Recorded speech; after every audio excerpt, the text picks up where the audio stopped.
Assalamualaikum warahmatullahi wabarakatuh. Hi guys, my name is Nuria Fafi Rohmatin. I will give you a tutorial on how to use the sewing machine. My goal is to give this tutorial so that you can use a sewing machine properly.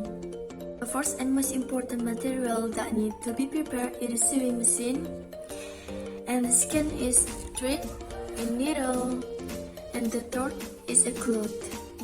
Okay, we go into the steps how to use a sewing machine.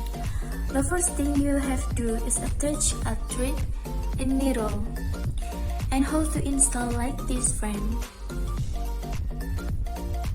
The second, prepare the cloth and put it here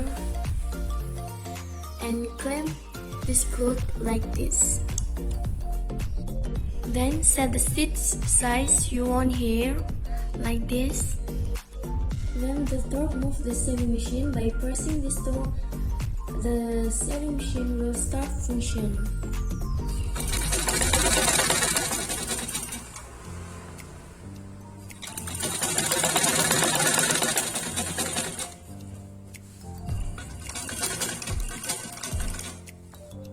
And you have to use the sewing machine casually. Then when you're done, you can cut the thread with scissors like this. And done. Okay, that was tutorial on using a sewing machine. Hopefully it will be useful for you. And wassalamualaikum warahmatullahi wabarakatuh.